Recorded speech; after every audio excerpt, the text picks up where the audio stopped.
श्री शिवाय नमस्तो। श्री शिवाय नमस्तो। कितना सुंदर लिखा है कि व्यक्ति दान भी करे तो पूर्ण करे। क्या करे? दान। कल कथा में सुना था ना, आपको बताया था कि हरतालिका तीज का जो उद्यापन होता है उसमें 5 वस्त्र दिए जाते हैं। कई कई माताएं बड़ी चतुर होती है, तीर्थ करने जाती है तो साथ में कपड़े ले जाती है दान करने के, तो कुर्ता तो दे देती है एक पंडित जी को, धोती दे देती है दूसरे को। समझना जरा, ये भी बहुत ध्यान देने वाली बात है, ये कोई साधारण नहीं है। बहुत बहुत चतुर चतुर माताएं होती हैं। टोपी दे देगी एक को, साल दे देगी एक को। अब उसके मन में आया कि मैंने देखो कितना जोरदार पुण्य कमाया, मैंने सबके दिया। बोलो रे पंडित जी ने दिया कि नहीं दिया? अब पंडित जी बोलते हो हमें तो धोती मिली है, ये तो कुर्ता मिला, इसके तो ये सामान मिला, इसको ये मिला, तो ये, पर ये शास्त्र विमुख है। वस्त्र देना है तो पूर्ण दो। कैसा वस्त्र दो? पूर्ण।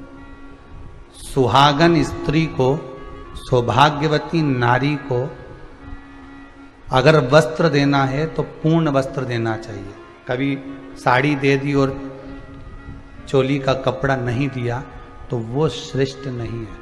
अब कई कई माताएं तो कहती हैं गुरुजी साड़ी में ही आजकल वो कपड़ा लगा लगाया आता है। भले लगा हुआ आता है पर साड़ी में सिला हुआ होता है, वो बना हुआ होता है, उसको अलग करना पड़ेगा। तो या तो तुम उसको पहले अलग करके लाओ फिर दो।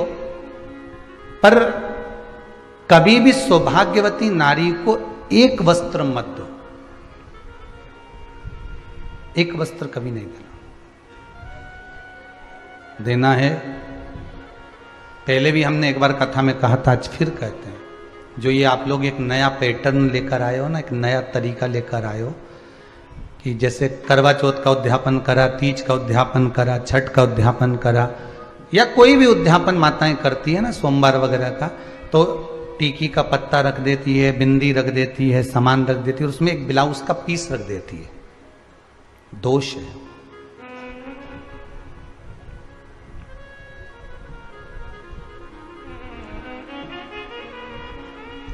फिर माताएं कहती है कि हमको दुख क्यों झेलना पड़ रहा है, हमको ये कष्ट क्यों आया, हमने तो उद्यापन अच्छे से करा, हमने तो ये उद्यापन बहुत अच्छा करा था, फिर भगवान ने हमारे साथ ऐसा क्यों किया, किस लिए किया? उसका दोषी परमात्मा नहीं है, उसके दोषी आप हो। आपको अगर वस्त्र देना था तो वस्त्र पूर्ण 2 देना था। एक अकेला वस्त्र तो जब जीव के प्राण छूटते हैं तभी जाता है।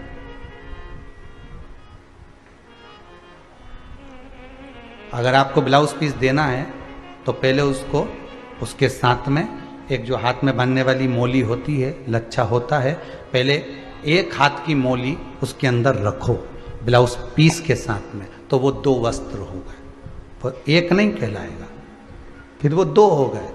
पर माताएं पॉलीथीन में जब पैक करती है ना, पॉलीथीन में जमा लेती है, उसमें टीकी का पत्ता रख लेगी, वो लगाने की रख लेगी, कुंकू रख लेगी, सब कुछ रख लेगी, पर वस्त्र एक रखेगी। उसमें मोली नहीं रखती है, वो कलेवा नहीं रखती, उसमें नाड़ा नहीं रखती, उसमें वो शुभ सूचक नहीं माना गया। सौभाग्यवती स्त्री को अगर आप भोजन कराकर वस्त्र का दान कर रहे हो तो एक वस्त्र कभी सौभाग्यवती को नहीं जाता। वस्त्र जाते हैं तो 2-2, 5-2 ऐसे वस्त्र बढ़ते हैं महाराज। लहंगा है, वस्त्र आदि के, रुमाल आदि के, ऐसे 5 वस्त्र करे जाते हैं। यहां तक आज तक का प्रमाण है महाराज जी कि ये जो आप लोग जो रबड़ बैंड वगैरह देते हो ये अपनी जगह पर है, पर शास्त्र रीति तो यहां तक कहती है कि जो पहले साटन चलता था चोटी को गुथने के लिए, उस साटन की भी महत्वता थी महाराज। भविष्य पुराण को उठाइए, और भविष्य पुराण को उठाकर देखिएगा, कभी मौका मिल जाए आपको और आपके पास में अगर भविष्य पुराण की किताब हो, पोथी हो, पुराण हो, तो उसको पढ़कर देखना एक बार। उसमें वर्णन आता है कि 5 वस्त्र में वो साटन भी गिना जाता है स्त्री के। कारण क्या था? तो कहते हैं जो साटन का दान देते थे, रिबिन उसको कहते, साटन का रिबिन बोलते हैं उसको, तो उसका जब दान देते थे तो जो परिवार टूट रहा होता था, जिसके परिवार में सास बहू देवरानी जेठानी की लड़ाई होती थी, परिवार टूट रहा है, विभाजन की ओर चले जाता है, तो साटन का दान करने से परिवार जुड़ जाता था, इसलिए साटन दिया जाता था। अब आज के समय में तो कौन दे, फैशन है महाराज, थोड़ा वीआईपी चीज दो, तो भगवान भी क्या वीआईपी में जा, भगवान भी कर दे वीआईपी, चलो चल।